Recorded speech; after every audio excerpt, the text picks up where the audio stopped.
ये हाँ। ठीक, लेट जाओ। नस ब्लॉक है यहाँ की एल पर। जहाँ मैंने कोहनी टिकाई, ये दर्द है ना? हाँ जी। ये दर्द है, हाँ। ठीक है। और ढीला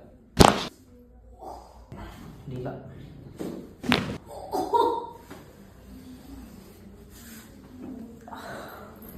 और नीचे जाइए।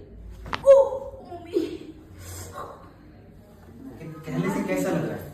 आज काफी अच्छा लगा। काफी अच्छा लग रहा है, हाँ भैया ठीक है।